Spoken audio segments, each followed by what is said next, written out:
हम एक नई सीरीज को स्टार्ट करने वाले हैं जिसका नाम आपने सुना ही होगा, जिसका नाम है Solo Leveling the most popular anime, जिसको हम आज से एक्सप्लेन करने वाले हैं। तो आइए वीडियो को स्टार्ट करते हैं। साउथ कोरिया सियोल के हमारे हीरो का नाम है संजय वू, जो एक ई रैंक का हंटर है। जो ई रैंक जो कि एक सबसे कमजोर रैंक माने जाते हैं, यानी कि हमारा हीरो सबसे कमजोर हंटर है। हमारे हीरो एक बस से उतरते हुए और कहता है कि मैं सबसे कमजोर हूँ, हालांकि मैं खुद को भी बहुत ज्यादा शर्मिंदा हूँ कि ये अपने की एक हंटर कहते हुए शर्मा रही है, क्योंकि मैं बहुत ही ज्यादा कमजोर हूँ और हम मेरे पास कोई भी रीजनरेशन एबिलिटी भी नहीं है। और मैं जितनी बार भी डंजन के अंदर जाता हूँ, मैं उतनी बार ही डंजन के अंदर से जख्मी होकर आता हूँ। कई बार तो मैं मरते मरते हुए बचा हूँ। और एक हंटर का काम है अपनी जिंदगी को खतरे में डालना, खतरे में लगा देना, लेकिन मैं फिर भी इस काम को करता हूँ क्योंकि मुझे ये काम पसंद नहीं है, बल्कि क्योंकि मुझे पैसों की जरूरत है। संजय वो एक कंस्ट्रक्शन साइट के उस तरफ जा रहा होता है जहाँ पर एक पोर्टल ओपन हुआ होता है और वो पोर्टल के जरिए होते हुए एक डंजन में जा सकते हैं। संजीनू एक हंटर गिल्ड्स के साथ काम करता है। संजीनू कहता है कि मैंने अपनी हंटिंग से मुझे जितने भी ज़्यादा पैसे मिलते हैं, उनसे मैं अपनी बड़ी मुश्किल से अपनी माँ की बीमारी के हॉस्पिटल के बिल अदा कर पाता हूँ। और मेरी नॉर्मल सी जिंदगी के पास कोई टैलेंट नहीं है और मुझे जॉब भी नहीं मिलती है, इसीलिए मुझे हंटर बनना पड़ा। और कंस्ट्रक्शन साइड का सीन दिखाया जाता है और वहां पर एक पर्सन कॉफी पी रहा होता है और वहीं पर उसी का दोस्त भी काफी पीते हुए आता है। और पहले वाला पर्सन कहता है, बैग तुम्हें तो काफी अरसे बाद आए हो, वापस आए हो, तुमने तो अंडर गिल्स को छोड़ दिया था, इसीलिए तुम्हारे। और वो बाप उससे कहता है कि असलियत में मेरी बीवी प्रेग्नेंट है, हमारे यहाँ पर दूसरा बच्चा होने वाला है, इसीलिए मुझे पैसों की जरूरत है। और दोस्त उससे कहता है कि ज्यादा पैसे कमाने के लिए डंजन के अंदर जाकर हंटिंग करने से ज्यादा आसान कोई काम नहीं है। बॉस उससे कहता है कि लेकिन मुझे बहुत ज्यादा परेशानी होगी, क्योंकि मैं काफी अरसे से डंजन के अंदर नहीं गया हूँ, पता नहीं कि मेरी स्किल काम भी नहीं करेगी, मैं कहीं पीछे ना रह जाऊं। वहीं पर काफी पीने वाला पीछे की तरफ देखता है तो वहां पर संजीनू आ रहा होता है और वो उसे कहता है कि तुम्हारी शुक्रिया आने के लिए, जबकि काफी बाकी के सारे हंटर भी संजीव को देखकर काफी ज्यादा खुश हो रहे होते हैं और वे कहते हैं तुमको यहाँ पर देखकर आज हमें बहुत ही ज्यादा खुशी हो रही है। चलो लड़के काफी इतनी वाली पर्सन। संजीव ये कहता है कि क्या तुम मुझे खाने खाते हो? ये संजीव उसके कहता है कि मैं खा लिया हूँ, और इसके बाद वो फिर आगे जाते हुए शुक्रिया कहता है।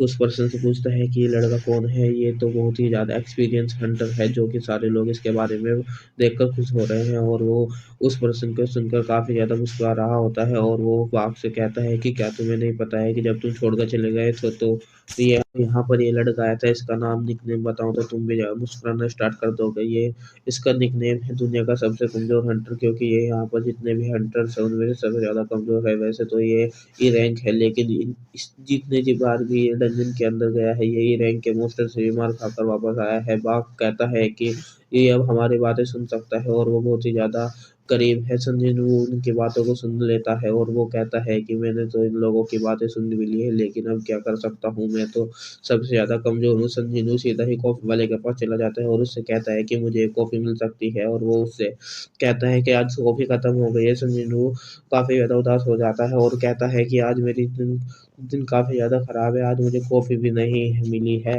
इसी वक्त एक लड़की वहां पर जूही होती है, वो संजीनू के ऊपर चिल्लाना स्टार्ट कर देती है, तुम फिर से घायल होकर वापस आए हो? वो उससे कहता है कि तुम भी हमारे साथ आज डंजन में जाने वाली हो। तो जूही उससे कहती है कि हाँ मैं जाने वाली हूँ, लेकिन मुझे ये बताओ कि तुम्हारे चेहरे के ऊपर ये चोट कैसे लगी? संजीव उससे कहता है कि मुझे नहीं पता है, हंटिंग के दौरान शायद ये चोट लग गई होगी। जूही उससे कहती है कि ऐसा कैसे हुआ है? ये हंटिंग के दौरान फिर दोनों बैठ गए होते हैं। संजीव उसे सारी बातें बताता है। जूही उससे कहती है कि क्या तुम्हारी इतनी ज्यादा जख्मी हो गए थे कि तुम्हें हॉस्पिटल जाना पड़ा? संजीव उससे कहता है कि हाँ, मैं हम लोग ई रैंक के मिशन पर थे, जहाँ पर ई रैंक के मॉन्स्टर ने ये पर मेरी सारी टीम में से सिर्फ मैं ही अकेला था जो जख्मी हो गया था। जूही भी उससे कहती है कि क्या ऐसा कैसे हो सकता है, क्या तुम्हारे पास कोई हीलर नहीं था? संजय उससे कहता है कि इसलिए ऐसा है, मेरी टीम के सारे लोग मुझसे ज्यादा रैंक वाले थे, इसलिए उन्होंने अपने साथ हीलर रखने से मना कर दिया था। जूही भी उससे कहती है कि लेकिन फिर भी उन्हें अपने साथ ही हीलर रखना तो चाहिए था। जिन्होंने उससे कहता है कि कोई बात नहीं, असलियत में वे लोग मुझसे स्ट्रांग थे, बल्कि मैं ही कमजोर था। फिर संजीनू खड़ा हो जाता है और जूही से कहता है कि मुझे लगता है कि सारे लोग डंजन के सामने वाले गेट के ऊपर चले गए होंगे। चलो हमें भी चलना चाहिए और हम देखते हैं कि पोर्टल के सामने सारे लोग इकट्ठा हो गए होते हैं। उनकी टीम को जो लीडर लीड कर रहा होता है उसका नाम मिस्टर सॉन्ग होता है और वो मिस्टर सॉन्ग उनसे कहता है कि मुझे नहीं पता है कि मुझे ये सब कुछ कहना चाहिए मैं कि ये क्वालिफाई भी हूँ या नहीं, लेकिन इस रेड में मैं तुम्हारा कैप्टन हूँ और लीडर की तौर पर मैं तुम्हें लीड करूँगा। और सब लोग उसकी बात ये सुनकर मान जाते हैं। काफ़ी पीने वाला शख्स कहता है कि मिस्टर सॉन्ग आपकी रैंक हम में से सबसे ज़्यादा हाई है, इसीलिए आप हमारी लीडर बन सकते हैं और हमें इससे कोई भी मसला नहीं है। बाकी के सारे लोग भी ये बात मान जाते हैं और वो कहता है कि ठीक है, आज आप आप ही हमारे टीम के लीडर बनेंगे। संजीव हंसते हुए मिस्टर सोंग से कहता है कि हर डंजन में हमारा भी ख्याल रखिएगा। मिस्टर सोंग इन सब से कहते हैं कि चलो फिर अंदर चलते हैं और साथ ही संजीव से कहता है कि प्लीज जख्मी मत होना और हमारे पीछे पीछे ही रहना है। और संजीव पोर्टल के अंदर आते हुए इस बारे में सोच रहा होता है कि आज मुझे अपना बेस्ट देना होगा क्योंकि मुझे काफी ज्यादा पैसों की जरूरत है। पूरी टीम के अंदर चलते ही जाने के बाद काफी बार देने वाला शख्स बाहर खड़ा होता है और उसके बाद दूसरा शख्स आता है और कहता है कि तुम क्या सोच रहे हो। पहले वाला शख्स कहता है कि आज मैं एक्शन जीनू को लेकर थोड़ा सा परेशान हूँ क्योंकि आज मैंने उसे कॉफी भी नहीं दी है। उससे पूछता है कि वो तो इस ग्रुप का सबसे वीकेस्ट हंटर है। इस डंजन का लेवल क्या है। दूसरा पर्सन उसे कहता है कि इस डंजन का लेवल सी है और उस वजह से हमें दिखाया जाता है। मैंने कभी भी संजीव को डंजन से बाहर जख्मी हुए तो नहीं देखा है। संजीव को हमेशा डंजन से बाहर जख्मी आते हुए देखा है। मैंने सी रैंक की डंजन का दिखाया जाता है जो कि जो ही संजीव को जख्मी को हील कर रही होती है क्योंकि संजीव फिर से जख्मी हो जाता है और जो ही उससे कहती है कि हर बार तुम ऐसे जख्मी हो जाते हो, क्या जरूरत है, अगर तुम्हें ये इतनी मुश्किल है तो तुम ये काम क्यों नहीं छोड़ते हो। जबकि वहीं पर बाकी टीम मेंबर्स उन मॉन्स्टर को हरा रहे होते हैं। जो ही वो उन सब की तरफ को देखती है और कहती है कि मुझे लगता है कि सारे मॉन्स्टर मर चुके होंगे और मुझे लगता है कि अब ये रेड खत्म होने वाली है। ये वे सारे लोग अपने अपने मॉन्स्टर को मारने के बाद इकट्ठे हो जाते हैं और अपनी अपनी तारीफ कर रहे होते हैं। जो ही वो संजीव से पूछ रही होती है क्या तुम्हारा कोई रीजन है, तुम्हें इस हंटर के काम को छोड़ देना चाहिए। और संजीव हंसते हुए बोलता है कि सिर्फ मैं मजे के लिए काम करता हूँ, अगर मैं इसे छोड़ दूंगा तो मैं मर ही जाऊंगा। वो अंदर से सोच रहा होता है कि जूही को मैं अपने पर्सनल रीजन नहीं बता सकता हूँ वरना मैं अपनी ही नज़रों में शर्मिंदा हो जाऊंगा। चिल्लाते हुए जूही उससे कहती है तुम हंसना बंद करो वरना तुम्हारे जख्म खुल जाएंगे। मिस्टर सॉन्ग के हाथों में एक मैजिकल कोर होता है जबकि सी रैंक के मॉन्स्टर को हराने के बाद ये कोर नहीं मिलता है।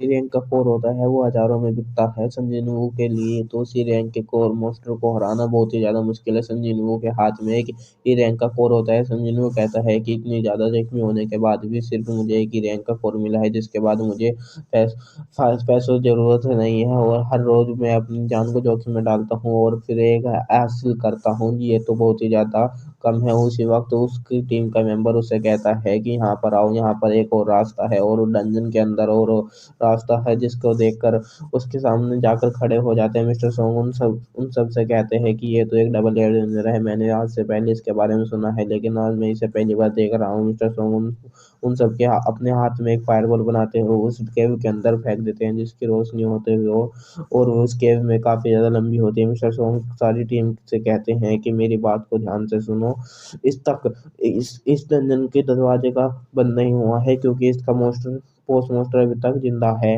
पर मुझे लगता है कि शायद वो इस गेम के अंदर होगा। वैसे ही हमें अपने गिल्ड से राब्ता करना चाहिए और वह अपने ऑर्डर का इंतजार करना चाहिए। लेकिन अगर यहाँ पर हाई रैंक के हंटर आ गए तो मुझे हमें तो बहुत ही ज़्यादा नुकसान हो जाएगा क्योंकि ना हम लोग खुद ही जाकर इसके बॉस को हरा डाले जो कि बहुत ही ज़्यादा मुश्क खतरनाक होने वाला है। क्यों ना हम लोग इस परेशानी को वोट करके हासिल कर जो भी रिजल्ट होगा उसके ऊपर कोई भी पैसे कंप्लेन नहीं करेगा। और अगर वापस जाना होगा तो वापस जाएंगे, अगर अंदर जाना होगा तो अंदर जाएंगे। काफी ज्यादा लोग जाने के लिए कहते हैं जबकि कुछ लोग बाहर जाने के लिए कहते हैं। उनकी टीम में केवल 17 लोग होते हैं जिनमें से 8 लोग तो अंदर जाने के लिए कहते हैं और जिनमें से 8 लोग बाहर जाने के लिए कहते हैं। उनमें से जूही भी शामिल होती है। जूही भी अंदर जाने से मना कर देती है और लास्ट में संजीनू बचता है। मिस्टर सॉन्ग संजीनू से कहते हैं कि अब बताओ कि तुम्हें अंदर जाना है या बाहर जाना है, तुम्हारे बताने के ऊपर डिपेंड करता है कि हम अंदर जाएंगे या बाहर जाएंगे।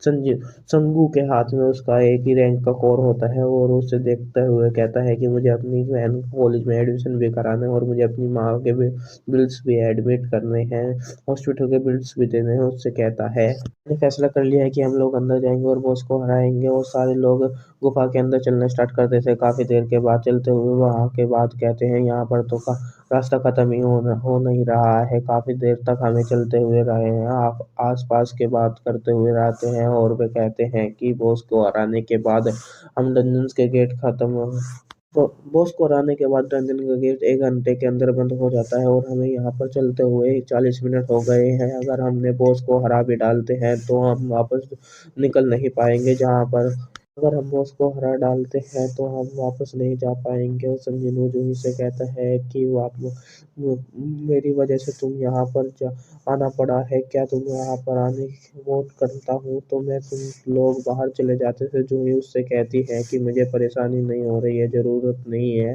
बिल्कुल ठीक हूँ। संजीनू उससे कहता है कि वाकई में तुम बिल्कुल ठीक हो। जूही बहुत ही ज़्यादा गुस्सा हो जाती है और उससे कहती है कि अगर मैं सच कहूँ तो मैं बिल्कुल भी ठीक नहीं हूँ, तुम्हारी वजह से मुझे यहाँ पर आना पड़ा है। मिशन बहुत ही ज़्यादा डेंजरस है, तुम्हें जरा सा भी अंदाजा नहीं है कि तुम्हें हील करने में मैंने अपनी कितनी ज़्यादा पावर को यूज़ कर लिया है और हम फिर से डंजन्स के बोर्ड से फाइट करने के लिए जा रहे हैं। अगर तुम जरा जख्मी हो जाते हो तो मैं तो तुम्हें कैसे हील करूंगी। और संजीव कहता है कि सिर्फ ये इसी की वजह से मैं अभी तक जिंदा हूँ क्योंकि एक भी रैंक की हीलर है और ये हमेशा से मुझे फ्री में हील करती है। संजीव जूही से सॉरी कहता है। जूही उससे कहती है कि मुझे तुम्हारी सॉरी की ज़रूरत नहीं है। जूही साथ हो जाती है। संजीव से कहता है कि अगर मुझे माफ़ कर दोगी तो उससे कहती है कि मुझे तुम्हें माफ़ी मांगनी है तो मुझे खाने पर लेकर चलो। संजीव की उसकी ये बातें सुनकर शर्माना स्टार्ट कर देता है। जूही भी उसकी तरफ देखती है और उससे कहती है कि क्या तुम मेरे साथ खाना खाने के लिए नहीं जाना चाहते। संजीव घबरा जाता है और उससे कहता है कि नहीं, ऐसी बात नहीं है, हम दोनों दिन के ख़त्म हो जाने के बाद बाहर जाकर आखिर हम लोग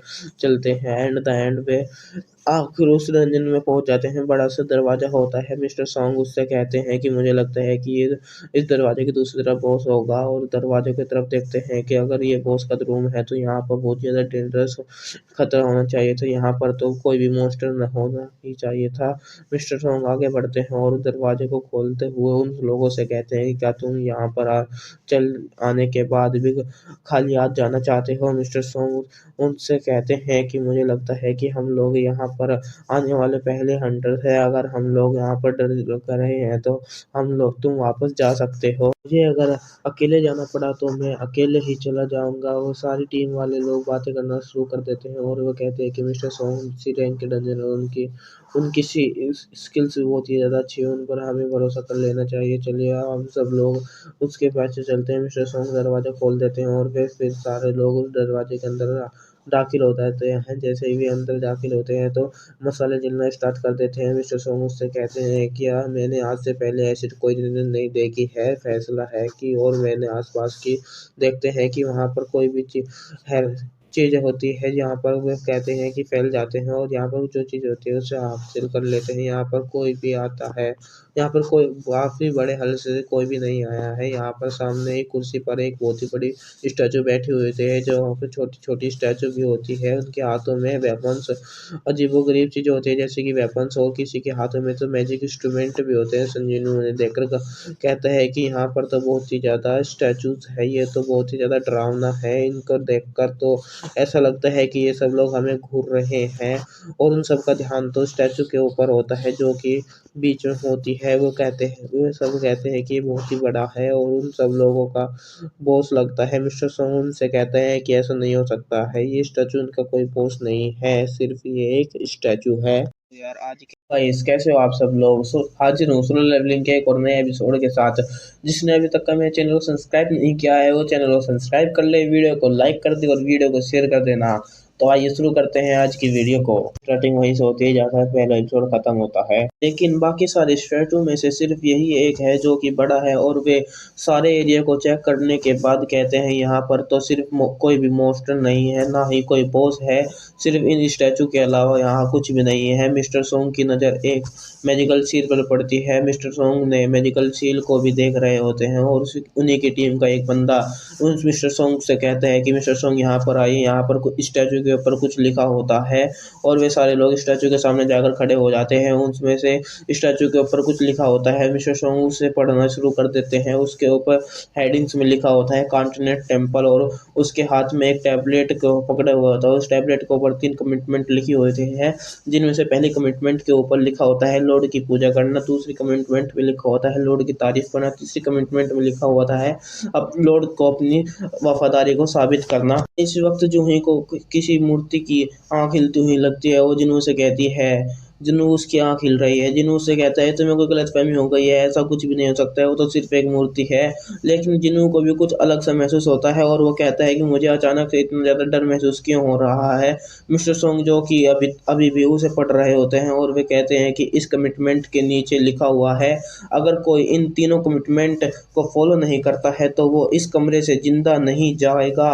और इसी के साथ दरवाजा बंद हो जाता है। दरवाजे के बंद होते ही वे सारे हंटर घबरा जाते हैं और वे कहते हैं कि आखिर हम बाहर कैसे जाएंगे, तो दरवाजा तो बंद हो गया है, हम देखते हैं कि नहीं जा पाएंगे। और उनमें से एक बंदा कहता है तुम सब लोग ऐसे ही बकवास कर रहे हो, ये तो सिर्फ भी नहीं है, अभी मैं जाकर दरवाज़ा खोलता हूँ और वो बाहर जाता हूँ और बॉस का खजाना और जो कुछ भी है तुम लोग आप रख सकते हो, मैं वापस नहीं आऊँगा। और वो जैसे ही दरवाजे के हाथ लगाता है, मिस्टर सोंग चिल्लाते उससे कहते हैं कि दरवाजे के हैंडल से दूर रहो।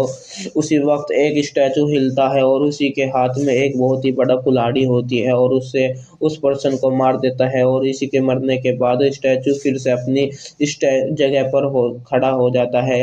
अपनी टीम के एक मेंबर को मरते हुए देखने के बाद बाकी टीम के मेंबर काफ़ी ज़्यादा डर गए होते हैं और कहते हैं कि क्या इन सारे स्टैचू से हमें फाइट करनी होगी, ये तो बहुत ही बड़े हैं।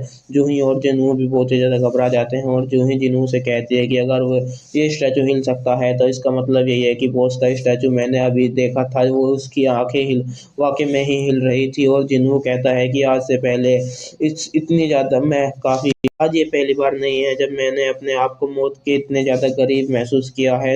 जब मैं हंटर गिल्ड्स में ज्वाइन किया था तो मैं अपनी रेड टीम से दो अलग हो गया था और मेरे ऊपर एक ई रैंक के मॉन्स्टर ने अटैक किया था, जिसकी वजह से मैं 1 हफ्ते तक हॉस्पिटल में रहा था। फिर एक बार मैं एक डंजन के दौरान मैं काफ़ी दिनों तक बंद रहा था, जिसमें भूख की वजह से मरने ही वाला था। हालांकि सारे डंजन लो रैंक के थे, फिर भी हर बार मैं मरते मरते बचा हूँ। लेकिन बाकी के सारे टीम के मेंबर मैजिकल कोर को बेचकर अपने लिए बेहतर वेपन खरीद सकते हैं ताकि वे अपने स्ट्रॉन्ग बना सकें और वे हर बार अपने पैसे कमा सके। लेकिन मैं ऐसा नहीं कर सकता हूँ, मुझे अपनी माँ के हॉस्पिटल के बिल भी देने थे, इसीलिए मैंने अपने लिए कोई भी वेपन नहीं खरीदता था और मैं बिना वेपन के ही डंजन में आ जाता था। इसी के अलावा मेरे पास हीलर को भी नहीं होता था, क्योंकि हीलर को भी पैसे देने पड़ते थे और अगर मैं बहुत ही ज़्यादा जख्मी हो जाता था तो गिल्ड के दोस्त मुझे अपने हीलर से ही हील करा देते थे। और वो यहाँ तक कि मेरे दोस्त भी बात करते थे कि ये तो हर बार डंजन के अंदर जख्मी होकर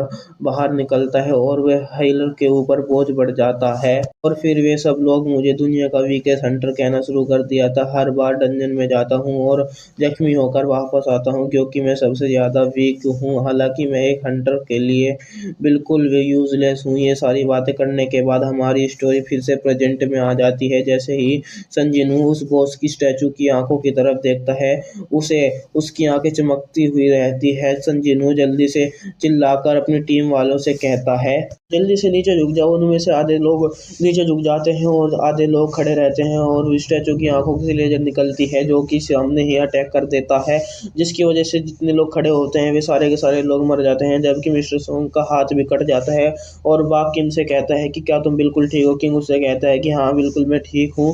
अब वे सारे लोग अभी नीचे ही झुके होते हैं और किंग से कहता है कि अगर बड़ी मुश्किल से मैं बचा चाहूँ, अगर जिन्हों ने चिल्लाकर नहीं कहा होता कि हम लोग अभी तक मर चुके होते, जूही इन सब की वजह से बेहोश हो जाती है। जिन्हों उसके पास बैठा हुआ होता है और उसे पकड़ रहा होता है। मिस्टर सोंग चिल्लाकर बाकी के सारे टीम मेंबर से कहते हैं अपनी जगह पर बैठे रहो, अगर तुम में से कोई खड़े होने की कोशिश करता है तो अगर हम खड़े होंगे तो ये फिर से अटैक करना स्टार्ट कर देगा। मिस्टर सोंग जिन्हों के पास आ जाते हैं और उससे कहते हैं कि तुम्हें घबराने की जरूरत नहीं है, ये सिर्फ बेहोश हुई है। हालांकि ये एक बी रैंक की हीलर है, ये सिर्फ एक बेसिक रेड पे रही जाती है, लेकिन ये वाली रेड एक बेसिक नहीं लग रही है। जितने भी लोग तुम्हारी बात सुनकर झुक गए थे वे सब लोग बच गए हैं, और जितने भी लोग तुम्हारी बात नहीं सुनी थी वे सारे लोग मर गए हैं। जिन्हों उनसे कहता है कि वाकई में ऐसी बात है, तो मिस्टर सोंग कहते हैं कि क्या तुम्हें इसलिए चिल्लाए नहीं थे कि तुम्हें पता चल गया था कि ये लेजर अटैक करने वाला है? जिन्हों मिस्टर सोंग से कहता है नहीं, ऐसी कोई बात नहीं है, मुझे बस लगा था कि यहाँ पर खतरा है, इसलिए मैंने कहा कि नीचे झुक जाओ। जिन्हों की नज़र मिस्टर सोंग की बाजू पर पड़ती है और वो मिस्टर सोंग से कहता है कि मिस्टर सोंग आपकी बाजू कट गई है। मिस्टर सोंग जिन्हों से कहते हैं कि कोई बात नहीं है, ऐसे छोटी मोटी हादसे में होते रहते हैं, जल्दी से और मेरी बाजू की ब्लीडिंग को रोको, और ऐसा नहीं है कि रोकने की मदद करो। मैं बाजू को कटने के फिर भी बैठ जाता हूँ। और मिस्टर सोंग कहते हैं कि तुम्हें क्या लगता है कि इस बॉस का लेवल क्या होगा? वैसे तो मैं आज से पहले मुझे भी नहीं पता है कि इसका लेवल क्या होगा। आज से पहले मैं ए रैंक या डी रैंक की ही रेड में ही गया हूँ, कभी कभी मैं बी रैंक की भी रेड में चला जाता था।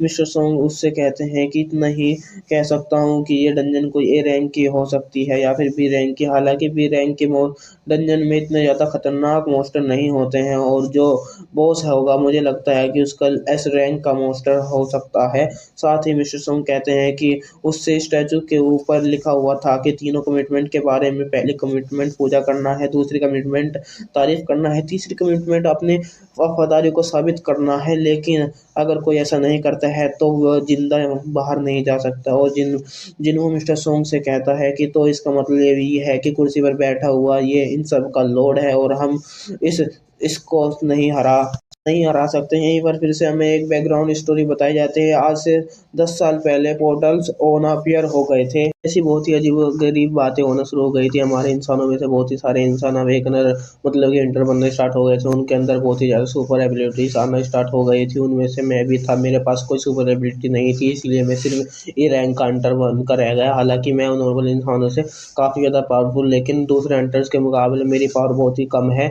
कोई नॉर्मल इंसान इन पोर्टल्स को पार करके इनमें नहीं जा सकता है। सिर्फ हम लोग हीरो या इन पोर्टल्स को पार करके इन मॉन्स्टर को मार सकते हैं। और वे कई बार तो ऐसा होता है इन डंजन में से कोई ऐसे मॉन्स्टर निकल आते हैं जो कि हमारी सोच से भी ज़्यादा खतरनाक होते हैं। संजीवनी मिस्टर सोंग से कहता है कि अब आप ठीक है, आपकी ब्लीडिंग तो बिल्कुल भी रुक नहीं रही है। मिस्टर सोंग कहते हैं कि इसके अलावा हम लोग अभी क्या भी कर सकते हैं। यहाँ पर आते वक्त मैंने अपने साथ 3 हीलर को लिया था। उनमें से एक हीलर तो उस मॉन्स्टर की लिपीम से मर गया है, दूसरा हीलर बहुत ही ज़्यादा डरा हुआ है, और तीसरा हीलर तो अभी तक का पहले ही बेहोश हो गया था।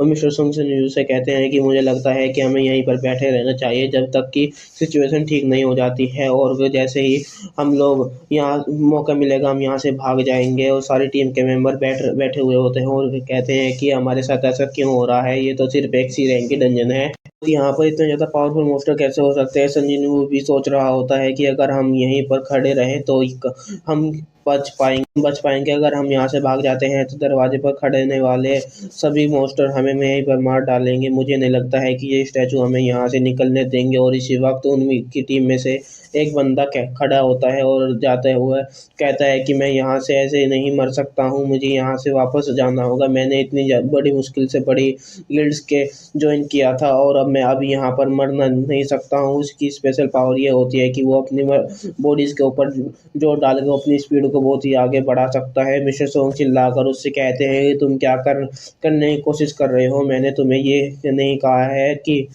मिस्टर सोंग कहते हैं मुझे नहीं पता है कि इसे जरा से भी परवाह है, और वो अपनी स्पीड बहुत ही ज़्यादा तेज है।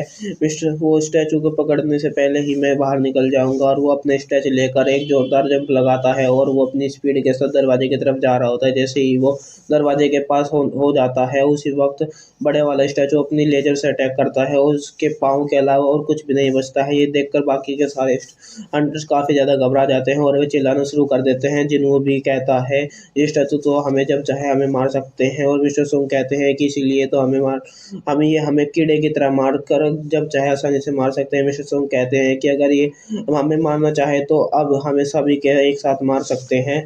जिन्हों उससे पूछता है कि तो फिर ये लोग हमें मार क्यों नहीं देते। मिस्टर सोंग कहते हैं मुझे नहीं पता है, हालांकि ये स्टैचू हमें सबको चाहे मार सकते हैं लेकिन ये हम पर अटैक नहीं कर रहे हैं, बल्कि मॉन्स्टर तो हमें देखते ही अटैक करना शुरू कर देते हैं। मॉन्स्टर की तरह ये अटैक नहीं कर रहे हैं लेकिन लोगों को सोचे समझे प्लान की तरह काम कर रहे हैं। जैसे कि वो दरवाजे पर खड़ा हुआ मॉन्स्टर, वो जैसे ही कोई पर्सन दरवाजे को छूता है तो उनके ऊपर अटैक करता है, जबकि ये बड़े वाला स्टैचू जब हम कोई हरकत करते हैं तो ये अटैक करता है।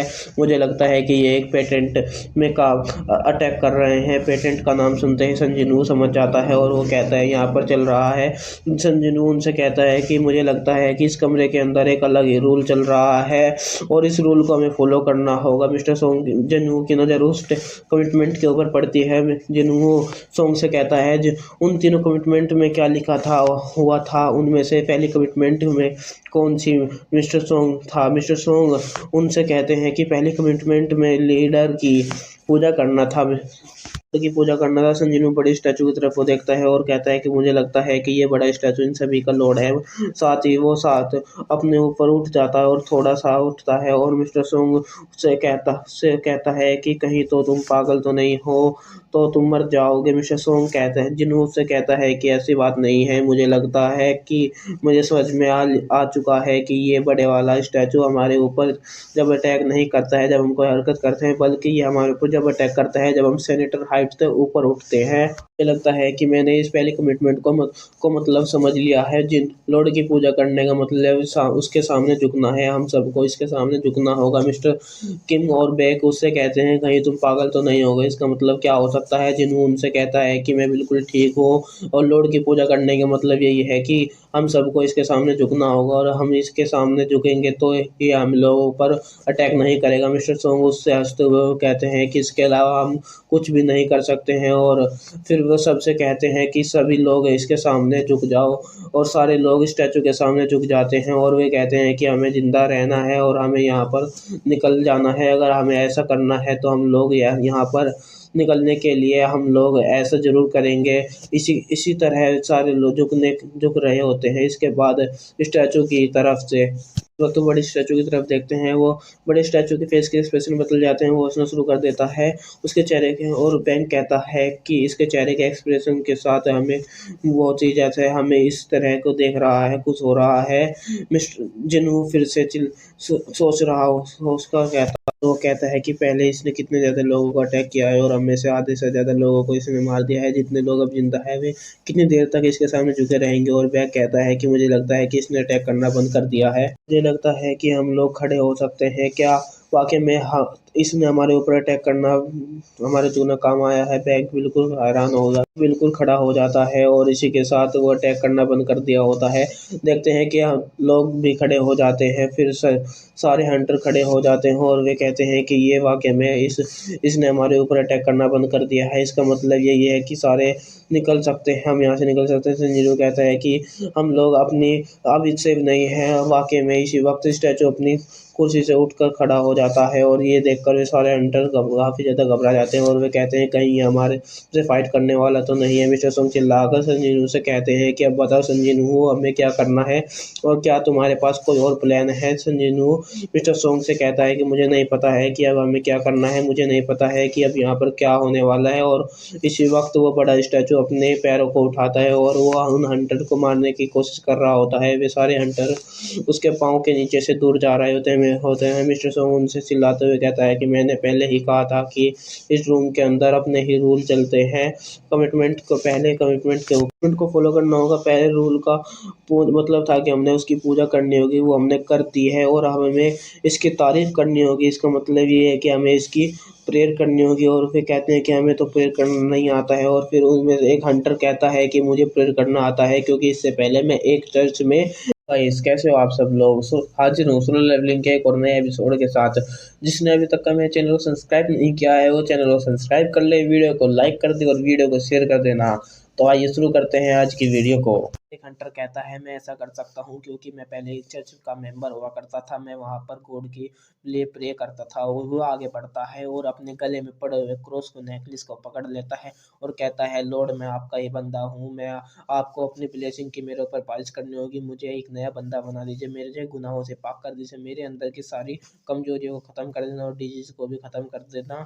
और मैं आप ही का हूँ बंदा हूँ, मैं आपसे प्यार करता हूँ और आपको भी मेरी मदद करनी होगी। किंग कहता है कि क्या वाकई में इसकी प्रे काम कर रही है? बैक कहता है कि शायद काम कर रही है क्योंकि वो सच्चे मन से प्रे कर रहा है। लेकिन इसी वक्त वो स्टैचू अपने पैरों पर खड़ा हो जाता है और उस हंटर को अपने पैरों से कुचल कर मार देता है और वे सारे के सारे बहुत ज़्यादा घबरा जाते हैं, इधर उधर भागने स्टार्ट कर देते हैं। और मिस्टर किंग कहते हैं कि ये तो कोई इसकी प्रे कैसे कर सकते हैं, ये कोई गॉड नहीं है बल्कि ये तो एक डेविल है। और जिन्हों कहता है कि अगर हम आगे जाते हैं, अगर हम पीछे जाते हैं तो ये जो गार्ड के तौर पर खड़े हैं वे सारे लोग स्टैचू हमें मार डालेंगे, अगर हम सेंटर में रहते हैं तो ये बड़े वाला स्टैचू हमारे ऊपर पैर रखकर कुचल डालेगा। जिन्हों उन सारे स्टैचू की तरफ को देखता है और कहता है किसी के पास कुल्हाड़ी है तो किसी के पास आरी है, किसी के पास तलवार है और किसी के पास तो इंस्ट्रूमेंट है। लोग यहाँ पर हम भाग नहीं सकते हैं, हम लोग यहाँ पर क्या कर सकते हैं, मुझे सोचना ही होगा। फिर वो हैरान हो जाता है और वो कहता है कि दीवार के साथ साथ जो छोटे स्टैचू है उनके पास तो हथियार नहीं है, आधों के पास हथियार है, आधों के पास तो म्यूजिकल इंस्ट्रूमेंट है। लेकिन उनके पास म्यूजिकल इंस्ट्रूमेंट क्या क्या कर रहे हैं, क्या वे म्यूजिकल इंस्ट्रूमेंट के साथ हमारे ऊपर अटैक करने वाले हैं? और वे जुनून सोचता है कि ऐसा नहीं हो सकता है, जैसे ही हम लोग उन गार्ड के करीब जाते हैं वे हमारे ऊपर अटैक कर देते हैं। इसका मतलब ये है कि उनके पास हथियार है, इसीलिए वे अटैक करते हैं। अगर हम इंस्ट्रूमेंट वाले के पास जाएंगे तो वे लोग हमारे ऊपर अटैक नहीं करेंगे क्योंकि उनके पास तो म्यूजिकल इंस्ट्रूमेंट है, हथियार नहीं है। जिनू सारे हंटर से चिल्लाकर कहता है जल्दी से भागकर म्यूजिकल इंस्ट्रूमेंट वाले स्टैचू के पास चले जाओ। मिस्टर सोंग भागते हुए एक म्यूजिकल इंस्ट्रूमेंट के पास चले जाते हैं। जैसे ही वे उसके सामने जाकर खड़े होते हैं वो स्टैचू अपने म्यूजिकल इंस्ट्रूमेंट को बजाना शुरू कर देता है। मिस्टर सोंग बाकी के सारे हंटर्स को कहते हैं कि सारे हंटर अटैक वो हमारे ऊपर अटैक नहीं करेंगे, तुम सारे म्यूजिकल इंस्ट्रूमेंट के सामने जाकर खड़े हो जाओ। और वे सारे के सारे म्यूजिकल इंस्ट्रूमेंट के साथ ढूंढ कर उनके सामने जाकर बैठ जाते हैं। वो इंस्ट्रूमेंट बजाना शुरू कर देते हैं। मिस्टर किंग भी जाकर एक स्टैचू के सामने जाकर बैठ जाते हैं और वे बहुत ही ज़्यादा स्टार्ट कर देते हैं क्योंकि वे मिस्टर बाग की मौत से काफ़ी ज़्यादा अपसेट होते हैं कि जिन्होंने जूही का हाथ पकड़ा हुआ होता है और वे दोनों साथी होते हैं जिन्होंने जूही को भागते हुए एक स्टैचू के सामने जाकर खड़े हो जाते हैं और कहते हैं तुम बजना स्टार्ट जल्दी से बजो। और लेकिन वो स्टैचू नहीं बजा रहा होता है, जिन्हों और जूही दोनों घबरा जाते हैं आखिर ये क्यों नहीं बज रहा है। तो जूही रोना स्टार्ट कर देती है और जिन्हों से कहती है कहीं ऐसा तो नहीं है एक स्टैचू के नीचे दो लोग खड़े नहीं हो सकते हैं। जैसे ही ये बात जिन्हों को समझ में आती है वो जूही का हाथ छोड़ देता है और वहाँ से भागता जाता है, दूसरी तरफ जाता है और वो जूही से कहता है कि तुम यहीं पर रहना तो तुम सेव रहोगी। यहीं पर एक लास्ट में स्टैचू होता है, जिन्हों भागते हुए उसी की तरफ जा रहा होता है लेकिन बड़े वाले स्टैचू ने उसके ऊपर अटैक करना शुरू कर देता है। वो बड़ी मुश्किल से उसके अटैक को डॉज करता है और भागते हुए उस स्टैचू के सामने जाकर खड़े हो जाता है। लेकिन गलतफहमी हो जाती है क्योंकि उस स्टैचू ने अपने हाथ में शील्ड पकड़ी हुई होती है। मिस्टर सॉन्ग उससे चिल्लाकर कहते हैं जिन्हों तुम वहाँ से जल्दी से भाग जाओ क्योंकि उसने उसके हाथ में कोई म्यूजिकल इंस्ट्रूमेंट नहीं है, वो तो उसके हाथ में बल्कि एक शील्ड होती है। और जिन्हों वो उसके सामने जाकर गिर जाता है, वो स्टैचू अपनी शील्ड के साथ जिन्हों के ऊपर अटैक कर देता है। जिन्हों फिर से गिरजते हुए दूसरे स्टैचू की तरफ जा रहा होता है और कहता है कि मुझे इंस्ट्रूमेंट वाला कोई स्टैचू ढूंढना होगा। इसी के साथ वो अपने गॉड से कहता है कि अगर कोई गॉड है तो उसे मेरी मदद करनी होगी, ऐसा स्टैचू ढूंढने में देना होगा जिससे मेरी जान बच जाएगी। जिन्हों कहता है कि अभी मैं जिंदगी और मौत के बीच में खड़ा हूँ, मेरे हाथ में जिंदगी की डोर है जैसे कि वो बल्कि टूटने वाली हो। लेकिन इसी के साथ गिरजते हुए के सामने पहुंच एक स्टैचू के सामने पहुंच जाता है और वो स्टैचू गाना शुरू कर देता है जिसकी वजह से जिन्हों की जान बच जाती है। ये सारे इस कमरे के स्टैचू लास्ट होता है। उन चारों स्टैचू के गाने गाने के बाद वो दूसरी कमिटमेंट भी पूरी हो जाती है और वो बॉस मोस्टर भी वहीं पर रुक जाता है। जूही भागते हुए जिन्नू के पास जाती है और जिन्नू से पूछती है कि क्या तुम ठीक हो। जैसे ही जूही की नज़र जिन्नू के पैर के ऊपर पड़ती है तो अपने मुंह के ऊपर हाथ रख कर रोना शुरू कर देते हैं क्योंकि लास्ट अटैक की वजह से जिन्नू की टांग कट गई होती है। जूही की खड़ी होती है और उसकी टांग के पास बैठकर उसे अपनी मैजिकल ही पावर से हील करने की कोशिश करती है। जिन्नू वो जूही से कहता है कि तुम्हें ऐसे करने की ज़रूरत नहीं है। तुम मुझे हील नहीं कर पाओगे। जूही उससे कहती है कि तुम आराम से बैठे रहो, मुझे अपनी कोशिश करने दो। जूही अपनी बहुत ही ज़्यादा मैजिकल पावर को इस्तेमाल कर लेती है, जिसकी वजह से उसके नाक और मुंह से खून निकलना हो जाता है। मिस्टर सोंग और बाकी के सारे हंटर जूही के लिए परेशान हो जाते हैं और वे कहते हैं जूही बिल्कुल ठीक है और हमें इस बात की भी खुशी है कि जिन्हों भी बच गया है। मिस्टर किंग कहते हैं कि हम लोग यहाँ पर 17 लोग आए थे, हम सिर्फ अब 6 लोग जिंदा बचे हैं। उनमें से 2 लोग तो बहुत ही ज़्यादा जख्मी हैं। मिस्टर सॉन्ग का हाथ कट गया है, जिन्हों की टांग कट गई है। मिस्टर किंग सॉन्ग से कहते हैं कि ये तो बिल्कुल बहुत ही बुरा हुआ कि आपका हाथ कट गया है, लेकिन ये सब आप ही की गलती की वजह से हुआ है। टीम लीडर के तौर पर आपने गलत फैसला लिया है। हम सब लोगों को यहाँ पर लेकर आए हो, यहाँ से बाहर निकलते ही आपको सजा दी जाएगी। इसी वक्त वो बड़े वाला स्टैचू हिलना शुरू कर देता है और वो अपने हाथ को ऊपर हिलाता है, इशारा करता है। जमीन में से एक पत्थर का निकलता है और वो टेबल सेक्रीफाइस के लिए होती है, जिसे अल्टर भी कहते हैं। वे सारे अल्टर इसे देखकर बहुत ही ज़्यादा हैरान हो जाते हैं और कहते हैं कि अब इसका क्या मतलब है। मिस्टर किंग कहते हैं कि इसका क्या मतलब है कि जिन्हों उनसे कहता है कि इसे एक अल्टर भी कहते हैं, इसका यहाँ पर हमें अपना सेक्रीफाइस रखना होगा। वे लोग जिन्हों से पूछते हैं कि अब सेक्रीफाइस का क्या मतलब है और वो इनसे बताता है। पुराने वक्त में लोग ऐसा क्या कर सकते थे, अपने अल्टर के ऊपर अपने सेक्रीफाइस को पेश किया करते थे, जो गोल्ड के लिए होता था। वहाँ पर वे अपने खून को या फिर वहाँ पर जानवर की बलि दी जाती थी या फिर किसी कुंवारी लड़की की बलि दी जाती थी। और इस डंजन का तीसरा कमिटमेंट ये है कि तुम्हें अपनी फेथ को साबित करना होगा। जिनमें उनसे कहता है कि हमारा लास्ट स्टेप होगा कि अगर हम लोग इसे पार कर सकते हैं तो हम लोगों को यहाँ से बाहर जा पाएंगे। मिस्टर कॉन्ग जल्दी से अपनी तलवार को बाहर निकाल लेते हैं और कहते हैं कि चाहे मैं कितना ही बेवकूफ़ क्यों ना हूँ, लेकिन मुझे समझ में आ गया है कि यहाँ पर चल क्या रहा है। मिस्टर किंग मिस्टर सॉन्ग से कहते हैं कि मुझे लगता है कि शायद हमें यहाँ पर सिर्फ किसी और की बलि चढ़ानी चाहिए। साथ ही वो अपनी तलवार को मिस्टर सॉन्ग के गले के ऊपर रख लेता है और कहता है कि ये सब कुछ आप ही के गलत फैसले की वजह से हुआ है। यहाँ पर सिर्फ आप ही की बलि देनी चाहिए और आप ही की गलत फैसले की वजह से हम मेरा दोस्त मारा गया है और उसकी प्रेग्नेंट बेबी थी। वो अपनी फैमिली के लिए यहाँ पर आया था और जबकि 10 हंटर भी मारे गए हैं और हमारी टीम के लीडर के तौर पर तो आप इतना ही हमारी जिम्मेदारी लेनी ही होगी। जल्दी करो और इसे अपने साबित करना होगा। जिन्हों मिस्टर किम से कहता है कि तुम बिल्कुल ठीक नहीं कर रहे हो। किंग कहता है कि तुम अपनी बकवास बंद करो, मुझे यहाँ पर मरना नहीं है। मिस्टर सॉन्ग कहते हैं कि तुम ये बिल्कुल ठीक कर रहे हो, मुझे तुम सबकी जिम्मेदारी लेनी होगी। तुम अपनी तलवार को हटा सकते हो, मैं अपनी मर्जी से अब करना चाहूँगा। तुम सब लोगों के लिए मैं अपनी बलि ज़रूर दूँगा। जिन्हों चिल्लाते हुए कहता है कि ये सब कुछ मिस्टर सोंग की गलती नहीं है, हम लोगों ने यहाँ पर आने के लिए वोट किया था, इसके बाद हम सब लोग यहाँ पर आए हैं। मिस्टर सोंग चलते हुए सीधे उस अल्टर पत्थर के ऊपर चले जाते हैं। जैसे ही वे अल्टर के पास जाते हैं, खड़े हो जाते हैं, उसके एक रेड कलर के फायर जल जाते हैं। मिस्टर किंग कहते हैं कि इसका क्या क्या होने वाला है। मिस्टर सोंग कहते हैं कि जिन्हों से कहते हैं कि यहाँ पर अब क्या होगा, मुझे क्या करना होगा। जिन्हों सोच रहा शुरू कर देता है। उसके वहाँ पर जाने से एक रेड कलर की फायर जलती है, तो इसका मतलब यही है कि इसे कोई सेक्रीफाइस नहीं चाहिए। साथ ही वे हंटर से कहता है कि क्या कोई मेरी मदद करेगा, मुझे भी उस हंटर के ऊपर जाना है। तो 2 हंटर आगे बढ़ते हैं और जिन्हों को पकड़ लेते हैं, उसे उठाते हुए उसे सहारा देते हैं। और तुम्हारे मतलब यही है कि जिन्हों से कहता है कि मुझे भी वहाँ पर लेकर जाओ और मुझे लगता है कि हमें वहाँ पर कोई नुकसान नहीं होगा। जैसे ही वो तीनों उस अल्टर के ऊपर जा पहुँचते हैं, तो वहाँ पर 3 और फायर जल जाती है। जिन्हों उनसे मिस्टर सोंग से कहता है कि अगर हम लोग यहीं पर अल्टर पर खड़े रहे तो क्या कोई दूसरे लोग हमें बचाने के लिए आएंगे। मिस्टर सोंग उनसे कहता है कि मुझे नहीं पता है कि वैसे भी इस डंजन के पोर्टल को ओपन हुए 1 हफ्ता हो चुका है, क्योंकि ये सिर्फ एक डी रैंक की डंजन है।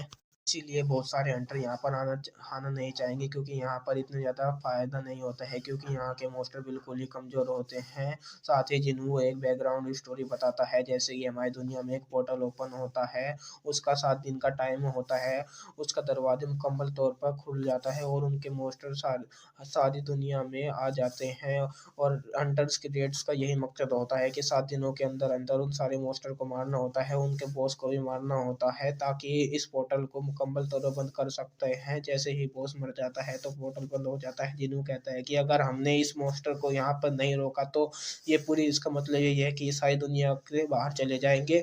जिन्हों जूही और किंग से कहता है कि तुम्हें भी यहाँ पर आ जाना चाहिए। उससे कहता है कि यहाँ पर हम हर पर्सन के लिए एक रेड कलर की फाइल जल रही है, अगर हम लोग सारे यहाँ पर इकट्ठा नहीं होते हैं तो हमारा ट्रायल शुरू नहीं होगा। मिस्टर किंग और जूही उस अल्टर के ऊपर जाकर खड़े हो जाते हैं। जैसे ही वहाँ पर खड़े होते हैं तो दो फायर जल जाती है और फिर साथ ही एक बहुत ही बड़े दरमियान में ब्लू रंग की फायर जलना शुरू कर देती है। जैसे ही ब्लू रंग की फायर जलती है तो दरवाज़ा खुलना शुरू हो जाता है। मिस्टर किंग और किम बहुत ही ज़्यादा हैरान हो जाते हैं और वो कहता है कि दरवाज़ा अपने आप कैसे खुल रहा है, इसका मतलब हम लोग यहाँ से जा सकते हैं, यहाँ पर अब क्या होने वाला है। और वो साथ ही ब्लू रंग की फ्लेयर बुझना शुरू कर देती है और उसी के उनमें से बुझ रही होती है। स्टैचू जो कि दीवार के साथ खड़े होते हैं वे आगे बढ़ना शुरू कर देते हैं। मिस्टर सोंग जिन वो अच्छे से चिल्लाते हुए कहते हैं कि अब क्या होने वाला है, कि हमारी तरफ आ रहे हैं। एक एक करके ये ब्लू फ्लेयर भी बुझना स्टार्ट कर देती है। जैसे ही वह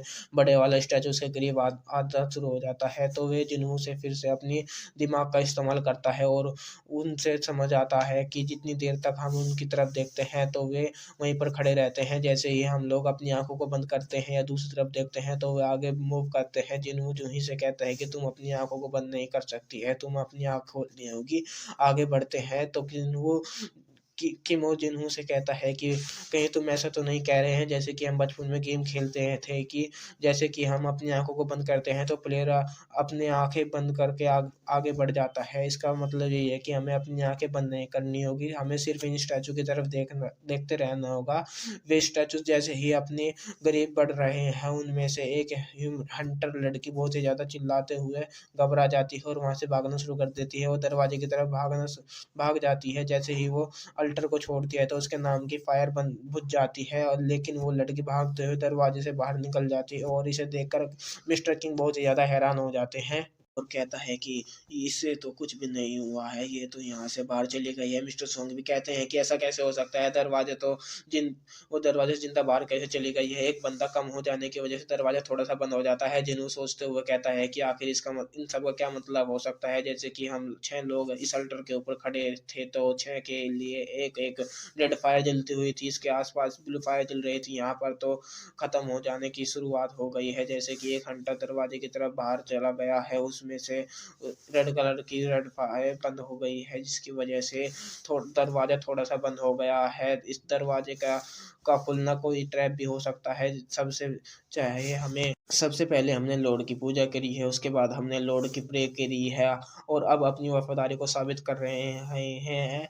आखिर हमें यहाँ पर इसी तरह वफादारी साबित करनी होगी और हम कैसे यहाँ से बाहर जा सकते हैं। जिन्हों के साथ खड़ा हुआ दूसरा हंटर भी उससे कहता है कि मुझे माफ़ कर देना, मैं और बर्दाश्त नहीं कर सकता हूँ। और वो जिन्हों को पीछे धक्का देते हुए कहता है कि वो वहाँ से भाग जाता है और वो दरवाजे की तरफ भाग रहा होता है और वो दरवाजे से बाहर निकल जाता है और उसके बाहर निकलते ही उसके नाम की रेड फायर भी बंद हो जाती है।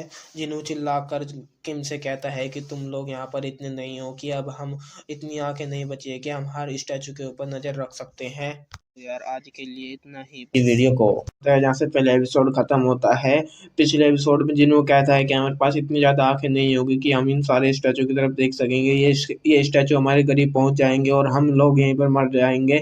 मिस्टर सॉन्ग उससे कहते हैं कि जिन्हों एक्सप्लेन करो तुम्हारी बात का क्या मतलब है। जिन्हों उनसे कहता है कि मेरी बात का ये मतलब है कि हमारी यहाँ पर रहना है तब तक कि जब तक ये ब्लू फिल्म ख़त्म नहीं हो जाएंगी। जैसे कि ये ब्लू फिल्म ख़त्म हो जाएंगी तो ये स्टैचू वहीं पर रुक जाएंगे और हम लोग बाहर जा पाएंगे। मुझे लगता है कि ये ब्लू फ्लेम एक टाइमर की तरह काम कर रही है। मिस्टर सॉन्ग जिन्हों से कहते हैं कि लेकिन मुझे ऐसा लग रहा है कि जैसे इन ब्लू फ्लेम का ताल्लुका सिर्फ दरवाजे के बंद होने से है। अगर ये सारी की सारी ब्लू फ्लेम बुझ जाती है तो दरवाजा मुकम्मल तौर पर बंद हो जाएगा और हम लोग बाहर नहीं जा पाएंगे। मिस्टर किंग कहते हैं कि वैसे मुझे कभी नहीं लगा था कि तुम्हारे जैसा ई रैंक हंटर भी हमारी इतनी ज़्यादा मदद कर सकता है। मुझे तुम्हारी बहुत शुक्रिया कर देना। तुम्हारा बहुत बहुत शुक्रिया।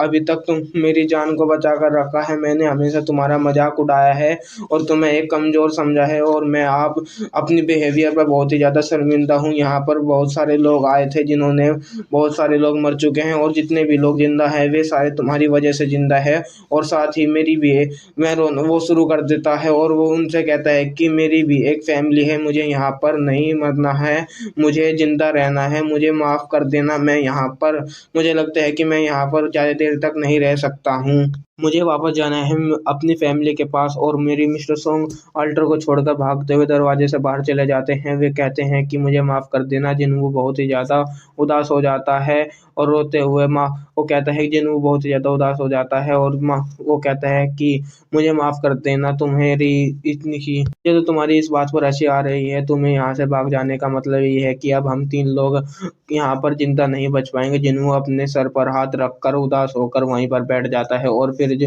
मिस्टर सोंग दरवाजे की तरफ देखते हैं और कहते हैं कि मिस्टर किंग के भाग जाने के बाद दरवाजा थोड़ा ज़्यादा और क्लोज हो गया है। मिस्टर सोंग उनसे कहते हैं कि वैसे तो बहुत देर हो चुकी है, लेकिन मुझे समझ में आ गया है कि यहाँ पर क्या चल रहा है। जिन्हों से कहता है कि जूही को अपने साथ लेकर यहाँ से चले जाओ। जब तक कि इस अल्टर पर एक भी इंसान मौजूद रहेगा तब तक ये दरवाजा मुकम्मल तौर पर बंद नहीं होगा।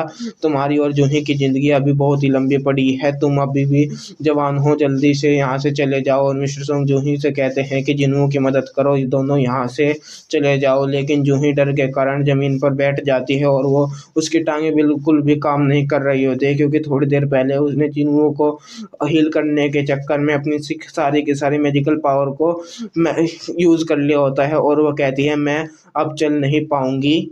वो वहीं पर बैठकर रोना शुरू कर देती है। मिस्टर सोंग कहते हैं कि मुझे लगता है कि शायद तुमने अपनी माना की पावर को बहुत ही ज़्यादा इस्तेमाल कर लिया है। इसकी वजह से अब तुम्हारी टांगें काम नहीं कर रही है। जिन्हों मिस्टर सोंग से कहता है कि आप जूही को अपने साथ ले जाओ और मैं यहाँ से चले जाओ। वैसे भी मेरी एक टांग नहीं है, मैं चल नहीं पाऊंगा और जूही उठते उठा नहीं पाऊंगा। यहाँ से बाहर चले जाओ। ये सुनकर रुकती है जूही चिल्लाकर। जिन्हों से कहते हैं कि नहीं, मैं तुम्हारे बजाय मैं रुकती हूँ यहाँ पर। जिन्हों जूही से कहता है कि मैंने तुमसे एक वादा किया था कि मैं यहाँ से बाहर निकलने के बाद तुम्हें खाना खिलाऊंगा। साथ ही अपने जिन्हों अपने मैजिकल को से देते हुए कहता है कि तुम जाओ और खाना खा लेना, बाद में मैं तुम्हें आकर ज्वाइन कर लूंगा। अगर मैं जिंदा वापस आया तो मैं तुमसे अपने मैजिकल कोर वापस ले लूंगा और खाना भी खाऊंगा। जूही रोना शुरू कर देती है। मिस्टर सोंग उसकी गर्दन पर मारते हैं, जिन्हों से वो बेहोश हो जाती है। और वे कहते हैं कि ये बच्चों वाली बातें करने का टाइम नहीं है, और साथ ही जूही को अपने कंधे के ऊपर उठा लेते हैं मिस्टर सोंग।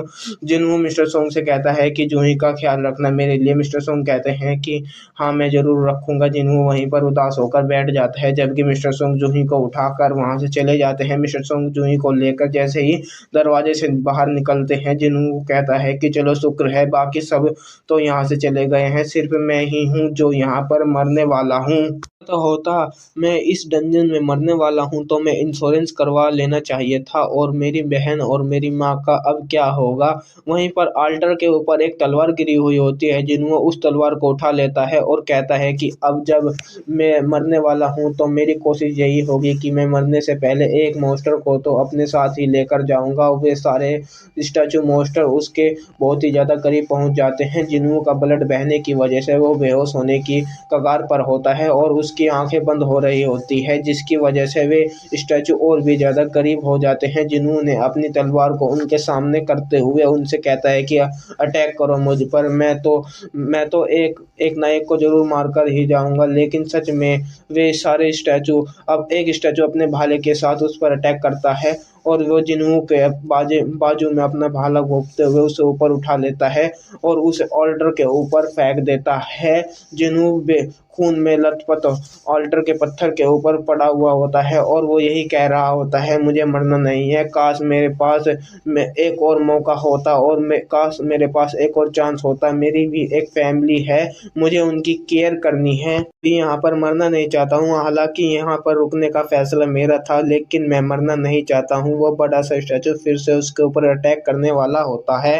वो कहता है, काश मेरे पास एक और चांस होता, मुझे अब बस एक और चांस मिल जाए, यहाँ पर मैं नहीं मरना चाहता हूँ। जैसे ही वो बड़े वाला स्टैचू उसके ऊपर अटैक करने वाला होता है, सारी की सारी ब्लू फ्लेम बुझ जाती है और उन ब्लू फ्लेम के बुझने के साथ ही वे सारे स्टैचू वहीं पर रुक जाते हैं और एक अलार्म बजने के साथ ही जिन्हों के सामने एक विंडो ओपन हो जाती है। तुमने सीक्रेट मिशन की रिक्वायरमेंट को पूरा कर लिया है। जिन्हों कहता है कि सीक्रेट मिशन क्या है, मैंने कौन सी रिक्वायरमेंट को पूरा कर लिया है। और साथ ही फिर से एक आवाज सुनाई देती है कि जो कि जिन्हों विंडो पर लिखा होता है कि वहीं उसके सामने आ रही होती है। जिन्हों कहता है कि अब इसका क्या मतलब है।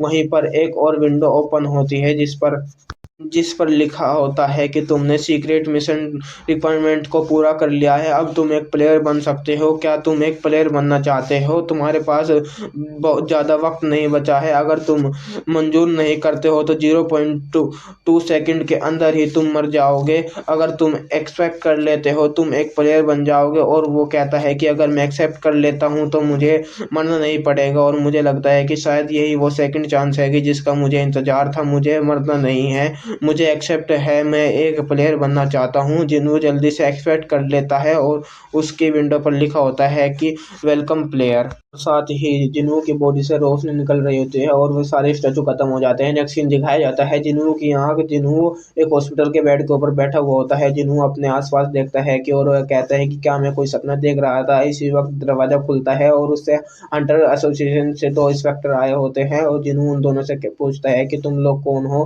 वे लोग उससे कहते हैं कि हमें माफ़ कर देना, हम तुम्हें डराना नहीं चाहते थे, लेकिन हम तुम्हारा इंतजार कर रहे थे क्योंकि तुम 3 दिनों से बेहोश हो रखे थे।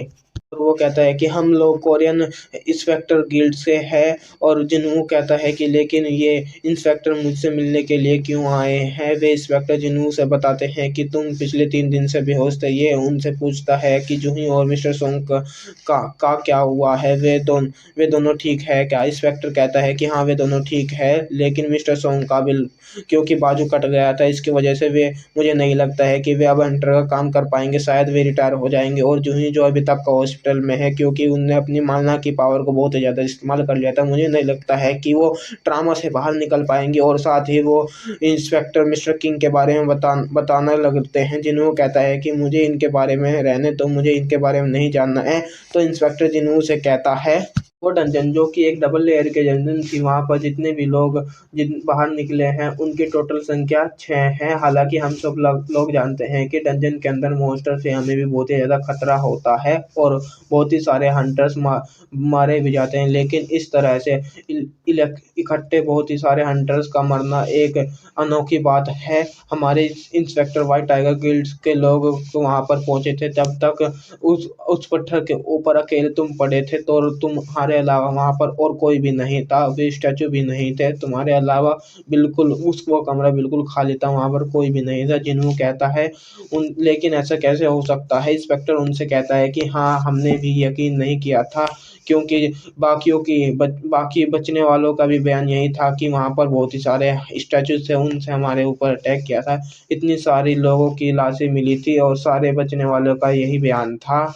एक साथ ही इस बात पर हमें यकीन करना पड़ेगा और तुम्हारे बारे में हमारा ये ख्याल है कि तुम्हें डबल अवेकनिंग मिली है। जिन्हों कहता है कि डबल अवेकनिंग का मतलब क्या है। इंस्पेक्टर कहता है कि जब हंटर को उसके स्टैट मिलते हैं तो तब जब वो एक हंटर बनता है तो उसकी पावर लेवल बढ़ जाती है, लेकिन जब वो दोबारा से हमेशा भी देखते हैं कि एक हंटर की दोबारा से अवेकनिंग होती है जैसे कि उसकी पावर पहले से बहुत ही ज़्यादा बढ़ जाती है। और हमें ऐसा इस बहुत ही ज़्यादा केस मिले हैं जैसे कि सी रैंक के हंटर को डायरेक्ट ए रैंक के ऊपर चले जाते हैं या फिर ए रैंक का अवेकनर डबल अवेकनिंग के मिलते ही एस रैंक पर पहुंच जाता है। और वैसे ही डबल अवेकनिंग हो जाती है जिस पर वे अपने साथ एक माना क्रिस्टल भी लाए थे, उसके ऊपर एक माना क्रिस्टल लगा होता है। जिन्हों से कहते हैं कि तुम्हें बस इसके ऊपर अपना हाथ रखना है और हमें पता चल जाएगा कि तुम्हारे अंदर कितनी पावर है। अगर वहीं पर तुमने इतने ज़्यादा खतरनाक मॉन्स्टर थे तो तुम्हारे जैसा नॉर्मल पावर वाला हंटर उन्हें हैंडल नहीं कर सकता है। उनके हैंडल करने के लिए तो ए रैंक का हंटर की ज़रूरत होती है या फिर एक एस रैंक के हंटर की ज़रूरत होती है। इसलिए हमें तुम्हारी पावर लेवल को चेक करना चाहते हैं। हमें लगता है कि तुम्हें डबल अवेकनिंग हुई है, तुम्हें तुम्हें पहले ही बहुत ही ज़्यादा पावरफुल हो गए होगे, जिसकी वजह से तुमने उन सारे स्टैचूज़ को मार डाला होगा। जिन्हों उनसे उस क्रिस्टल के ऊपर अपना हाथ रखता है और वो इंस्पेक्टर अपने हाथ में उसके मीटर को पकड़ लेता है और वो कहता है कि देखता है कि इसके इसके पास तो पावर लेवल वो, लेकिन रीडिंग को देखकर वो बहुत ही ज़्यादा हैरान हो गया होता है और वो कहता है कि वाक़ई में ये तो एक कचरा है। ई रैंक के हंटर के पास भी नॉर्मल पावर लेवल 70 होता है और तुम्हारे पावर लेवल तो 10 है। जिन्हों इंस्पेक्टर से कहता है कि क्या हुआ है मुझे भी बताओ, मैं कितनी पावर है मुझ में। इंस्पेक्टर कहता है, हमें माफ़ कर देना, हमें शायद गलतफ़हमी हो गई थी कि हमें शायद लगा था कि तुम्हें कोई डबल अवेकनिंग मिली थी। और वो सारे कुछ भी बताए बिना वहाँ से बाहर चले जाते हैं और वे दोनों वहाँ से जाने के बाद जिन्हों कहता है कि इन लोगों को पता था कि मैं वीक हूँ, फिर भी ये यहाँ पर मेरे टेस्ट लेने के लिए क्यों आए थे। उसी वजह से जिन्हों के सामने एक विंडो ओपन होती है जिसके जिसके ऊपर मैसेज आ रहा होता है कि आपके पास एक अनरीड मैसेज है। और जिन्हों कहता है कि क्या इंस्पेक्टर को ये विंडो नहीं नज़र आ रही थी कि ये सिर्फ मुझे ही नज़र आ रही है। इसके वजह से वो अपने कंबल के अंदर से अपने पाँव को निकालता है और कहता है कि मेरे पाँव ठीक हो जुड़ गया है और मेरी बॉडी के ऊपर कोई भी जख्म नहीं है। अब तो मुझे खुद पर भी यकीन नहीं हो रहा है कि शायद वो एक सपना ही था या फिर एक रियलिटी थी। क्या मुझे उन इंस्पेक्टर को इस विंडो के बारे में बता देना चाहिए या फिर उनसे अपनी बॉडी पास्ट के वापस आने के बाद बहुत ही ज़्यादा खुश हो जाता है। बाद में ही जिन्हों के उस विंडो के ऊपर टच करता है लेकिन वो कुछ भी नहीं होता है। जिन्हों उससे कहता है कि मुझे तो लगा था कि शायद ये एक टच स्क्रीन है। उसी वक्त उसकी बहन वहाँ अंदर आ जाती है और वो कहती है कि क्या भाई ये तुम क्या कर रही हो, तुम्हारे सिर पर कोई चोट तो नहीं लगी है। कि असल में उसकी बहन को भी वो स्क्रीन नज़र नहीं आ रही होती है और उसके बाद बहन चिल्लाती है और उसके पास आ जाती है और कहती है कि मैंने तुमसे कहा था दोबारा से डंजन में मत जाना और मैंने तुमसे कहा था कि तुम जख्मी होकर मत आया करो। मैं बहुत ही ज़्यादा परेशान हो जाती हूँ, बाकी के सारे हंटर जख्मी होकर क्यों नहीं आते हैं, सिर्फ तुम ही अकेले ऐसा ही क्यों करते हो। और वो जो कि जख्मी होकर बाहर आते हो, अगर तुमने इसी तरह से जख्मी होकर आना बंद नहीं करा तो वरना तुम ऐसा ही करोगे तो मैं अपनी स्टडी छोड़ दूंगी और मैं भी काम करना शुरू कर दूंगी। तुम्हें हमेशा मेरी स्टडीज़ के लिए ही काम करना पड़ता है। मैसेज और वो मैसेज वाली विंडो भी अभी तक उसके सामने होती है। जिन्हों अपनी बहन से कहता है कि क्या तुम्हें कोई चीज़ नज़र आ रही होती है। जिन्ना उससे कहती है कि कुछ भी नहीं नज़र आ रहा है। जिन्हों उससे कहता है कि अगर तुम्हारे पास गेम में कोई मैसेज हो तो तुम उसे कैसे पढ़ोगी। जिन्ना उससे कहती है कि मुझे लगता है कि शायद तुम्हारे सर पर कोई चोट लगी है और तुम पागल हो गए हो। वो अगर तुम्हारे पास कोई मैसेज है तो तुम्हें अपने मेल बॉक्स को ओपन कर लेना चाहिए और उसके बाद तुम्हें उस मैसेज को पढ़ सकते हो। जिन्हों उससे कहता है कि ओपन द मेल बॉक्स और वो मेल बॉक्स ओपन का हो जाता है और उसके सामने में उसके मैसेज में लिखा होता है कि तुम्हें डेली मिशन को पूरा करना होगा, जो कि अपने पावर को इंक्रीज करना होता है। जिन्हों कहता है कि अब इसका क्या मतलब हो सकता है। अच्छा ठीक है। जिन्ना उससे कहती है कि अच्छा ठीक है मैं यहाँ से जा रही हूँ और वो बाहर जा उसकी दोस्त खड़ी होती है और वो उससे कहती है चलो यहाँ। गाइस कैसे हो आप सब लोग। हाजिर हूँ सोलो लेवलिंग के एक और नए एपिसोड के साथ। जिसने अभी तक का मेरे चैनल को सब्सक्राइब नहीं किया है वो चैनल को सब्सक्राइब कर ले, वीडियो को लाइक कर दे और वीडियो को शेयर कर देना। तो आइए शुरू करते हैं आज की वीडियो को।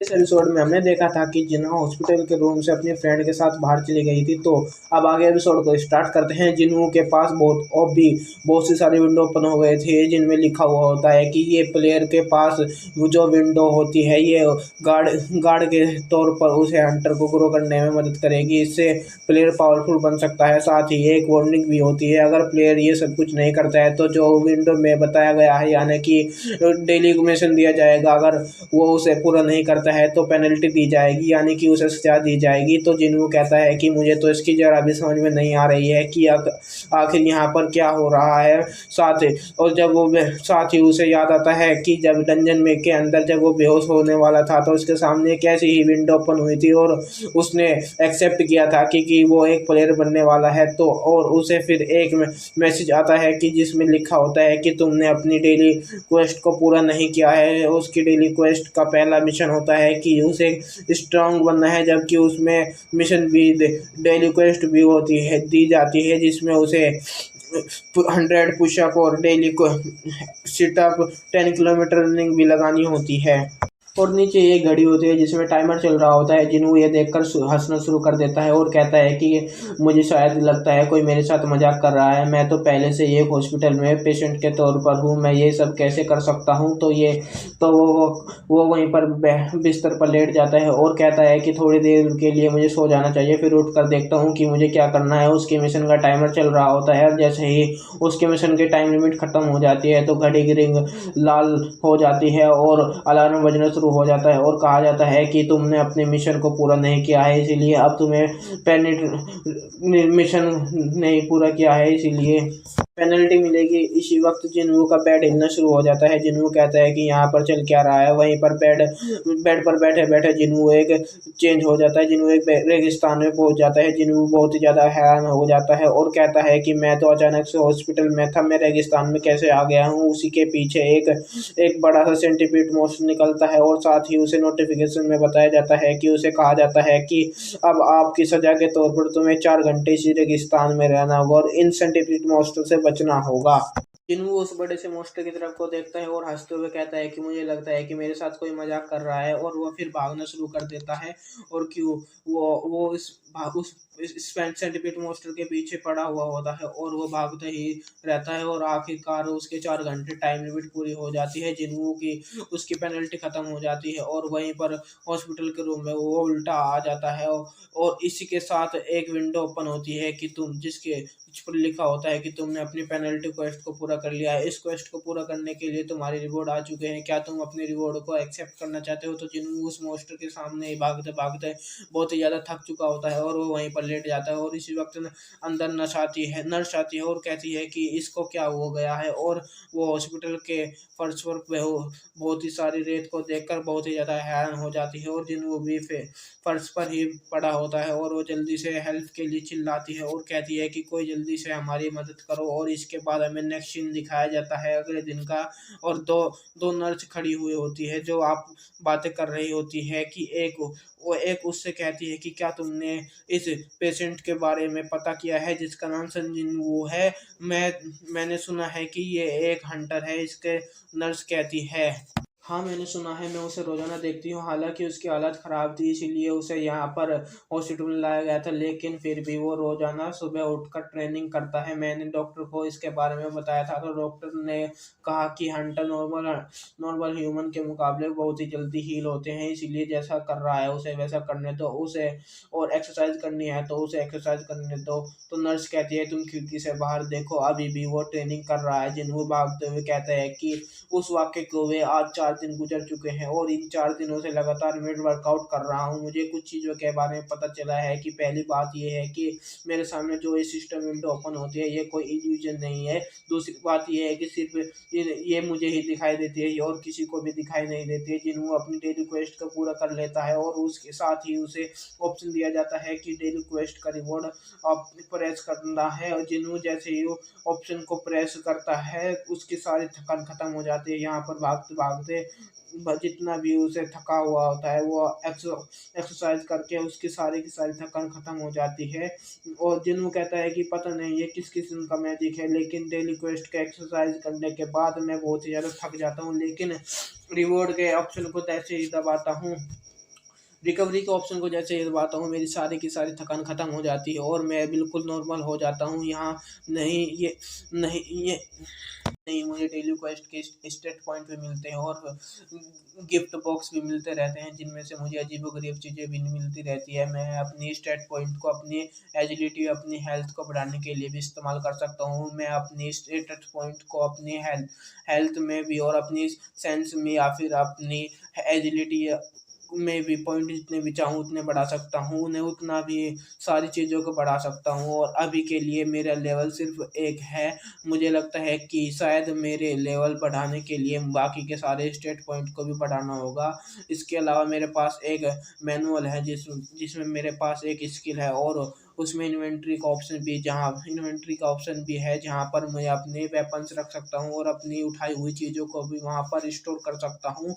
तो ये तो बिल्कुल एक गेम की तरह है जहाँ जो कि पता नहीं किस सिस्टम की वजह से कंट्रोल हो रहा है। फिर भी 2 दिन का हमें फिर 2 दिनों के बाद जिन्हों अपने रिसेप्शन वाले नर्स के पास जाता है और उससे कहता है कि मुझे कुछ समय के लिए हॉस्पिटल छुट्टी चाहिए, मुझे बाहर जाना है। तो उससे कह कहती है लेकिन मुझे कहाँ पर जाना है? तो नर्स जिन्हों कहता है कि मुझे कुछ काम है, तो काम है तो मुझे वो ख़त्म करके आना है। तो नर्स कहती है तुम जा सकते हो। वो वहाँ से जाकर एक रेलवे स्टेशन के पास आ जाता है। उसे उसकी एक क्वेस्ट होती है जिन्हों को रिवॉर्ड के तौर पर एक बॉक्स में गिफ्ट बॉक्स में से एक चाबी मिली हुई होती है। जिन्हों के हाथ में वही की होती है। जिन्हों कहता है कि मुझे देखना है कि ये कि क्या काम कर सकती है। जिन्हों कहता है कि गिफ्ट बॉक्स में से बहुत ही सारी चीज़ें ऐसी निकलती है जो जो कई बार तो बहुत ही बेकार होती है, जैसे कि बैंडेज और फ्लैक्स वगैरह निकलते हैं। लेकिन कभी-कभी इस तरह की भी चीज़ें निकल जाती है। उस की को बारे में लिखा होता है कि ये एक ऐसी की है जिसकी मदद से आप तुम एक इस स्टेटस डंजन को ओ बना सकते हो, लेकिन तुम इस की को सिर्फ़ रेलवे स्टेशन के 3rd फ्लोर पर ही इस्तेमाल कर सकते हो। जिन्हों कहता है कि पता नहीं कि ये वाक़ई में काम करेगी या फिर नहीं, क्योंकि मैं अब डंजन अपने आप ओपन होती है, किसी की की मदद से किसी से नहीं हो सकती। लेकिन शायद ऐसा भी हो सकता है कि वो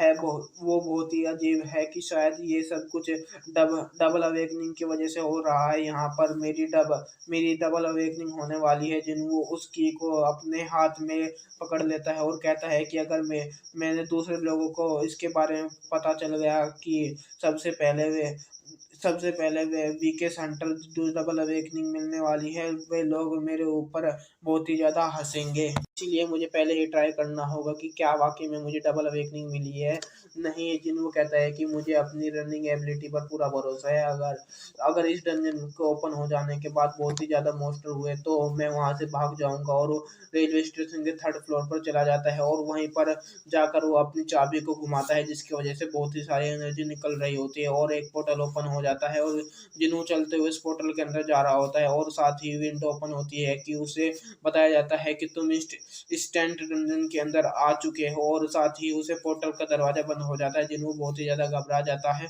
और कहता है कि इस दरवाजे के बंद हो गया है। मैं तो ये सोच रहा था कि अगर डंजन के अंदर खतरनाक मॉन्स्टर हुए तो मैं जल्दी से भाग जाऊँगा, लेकिन अब मैं क्या करूँगा? इसी वक़्त एक लड़की जो कि आ रही होती है उसके पास से गुज़र जाती है। जिन्हों कहता है कि कहीं ऐसा तो नहीं है कि मैं किसी अलग ही डायमेंशन में आ चुका हूँ। जिन्हों कहता है कि इस पोर्टल का दरवाज़ा नॉर्मल डंजन से क पहले काफ़ी ज़्यादा अलग है।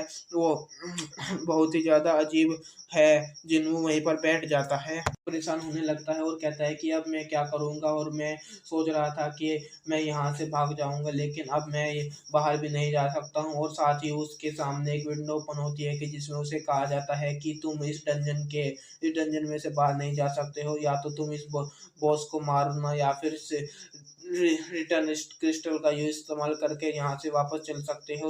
अब जिन्हों के सामने रिटर्न स्टोन है, जिन्हों के पास रिटर्न क्रिस्टल नहीं होता है और जिन्हों कहता है कि अब कुछ दिन पहले ही तो एक ई रैंक का हंटर था क्या, जो कि ई रैंक का हंटर के मॉन्स्टर को भी नहीं हरा सकता था, लेकिन आज मुझे एक ऐसी डंजन के अंदर बंद कर दिया गया है जहाँ पर मुझे उसके बॉस को हराना होगा, वरना मैं बाहर नहीं जा सकता हूँ। मेरे साथ फिर से कोई मज़ाक नहीं हो रहा है कि उसी वक़्त जिन्हों के अंदर से काफ़ी ज़्यादा आवाज़ें आना शुरू हो जाती है और जिन्हों भी उन आवाज़ों को सुनकर काफ़ी ज़्यादा घबरा जाता है और कहता है कि क्या इस गेम को लगता है कि मैं अपने पोर्टल पोर्टल्स को भी इस डंजन के क्लियर कर सकता हूँ?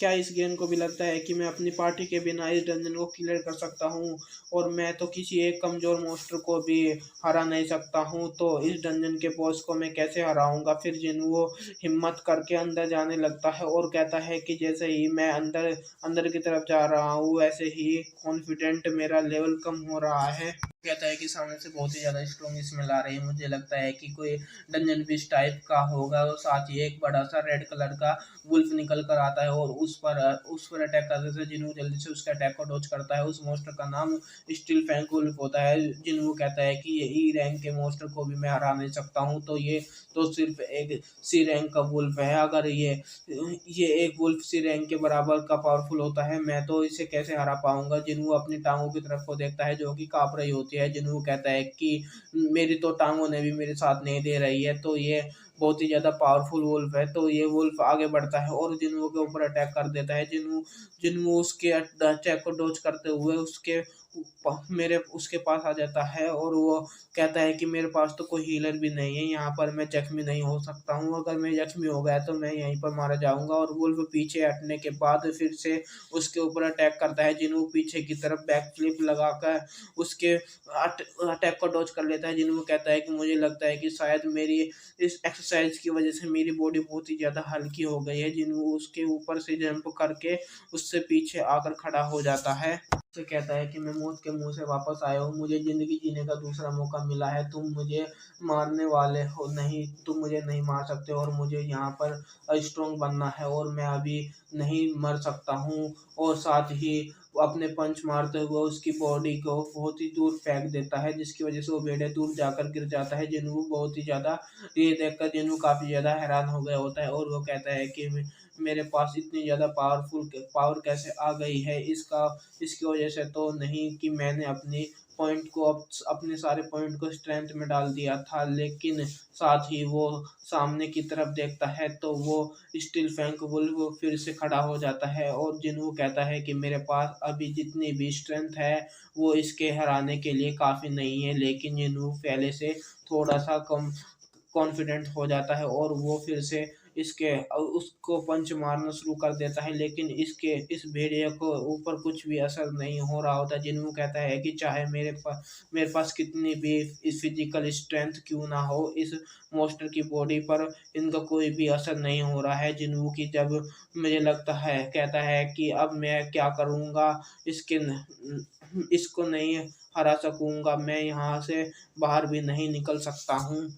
वो भेड़िया जिन्हों के ऊपर अटैक कर देता है, जिन्हों के कंधे के ऊपर अपना पंजा मारता है और जिन्हों कहता है कि मेरे पास और कोई भी हंटर नहीं है, ना ही मेरे पास कोई हीलर है और ना ही मेरे पास कोई वेपन है, मेरे पास सिर्फ मेरी बॉडी है और मैं अपनी बॉडी का इस्तेमाल करके इसे कैसे हरा सकता हूँ, काश मेरे पास कोई वेपन होता। और इसी वक्त उसे याद आता है तो उसकी वो अपनी इन्वेंट्री में से एक तलवार को पड़ी हुई होती है जो कि उसने मिस्टर किम से ली हुई होती है। जल्दी से अपनी विंडो को ओपन करता है, इन्वेंट्री को ओपन करता है तो उसके अंदर वही तलवार पड़ी हुई होती है। जिन्हों तलवार को वहाँ से बाहर निकाल लेता है और कहता है कि मुझे नहीं याद है कि ये तलवार यहाँ पर क्या कर रही है। और इसी के साथ ही वो तलवार निकलते हुए निकाल लेता है और उस वुल्फ की तरफ को एक स्लैश लगाता है और उससे सेंटर में से 2 टुकड़े कर देता है और वुल्फ को मार डालता है। उसी वक़्त उसके पीछे से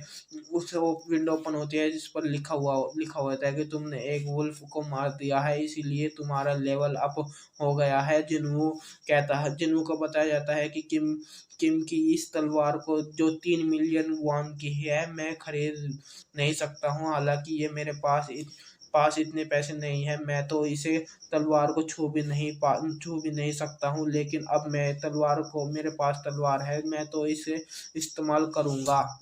और ये गेम की इन्वेंटरी बहुत ही ज़्यादा अच्छी है। मैं तो इसमें कुछ भी स्टोर कर सकता हूँ। और इसी वक़्त अंधेरे में से 2 वुल्फ निकल कर आ जाते हैं। जिन्हों कहता है कि अब मेरे पास एक तलवार है, अब मुझे डरने की कोई ज़रूरत नहीं है और ज़रूरत नहीं है। अब मेरा डर पहले से कम हो चुका है और पहले वाली स्लैश की वजह से लगाया था, उसकी वजह से उसकी तलवार नीचे धँस गई होती है। जिन्हों अपनी तलवार को निकालने की कोशिश कर रहा होता है, लेकिन उससे निकल नहीं रही होती है और वे दोनों वुल्फ आगे बढ़कर उसके ऊपर अटैक कर देते हैं। जिन्हों अपनी पूरी ताकत लगाकर अपनी तलवार को निकालने की कोशिश करता है और आखिरकार वो अपनी तलवार को बाहर निकाल लेता है और तलवार को निकालते ही उसके पीछे की तरफ घुमा देता है, जिनमें से दोनों में से एक वुल्फ वहीं पर मर जाता है, जबकि दूसरे वुल्फ ने उस तलवार को अपने दांतों से पकड़ लिया होता है। जिन्हों कहता है कि ऐसे नहीं, इसे स्टील फैंक वुल्फ कहते हैं, इसके दांत स्टील के बने हुए होते हैं। जिन्हों कहता है कि लेकिन मैं अपनी तलवार को खो नहीं सकता हूँ, और साथ ही वो उसके पेट में अपना घुटना मारता है और वहीं पर उसके तलवार को घुमाकर उसके दो हिस्सों में काट देता है और वह वुल्फ वहीं पर मर जाता है। और इसी वक्त वहाँ पर एक और वुल्फ आ जाता है और इसे यार आज के लिए इतना ही, बस अगले एपिसोड और भी ज़्यादा बेडेस होगा। अगर आपको वीडियो पसंद आई है तो जल्दी से वीडियो को लाइक करो और चैनल को सब्सक्राइब कर देना और प्यार से कमेंट कर देना, जितनी जल्दी हो सके चैनल को वीडियो को शेयर कर देना। कल फिर मिलते हैं इस सीरीज़ के एक और बेडेस एपिसोड के साथ, तो जब तक के लिए बाय बाय गाइस।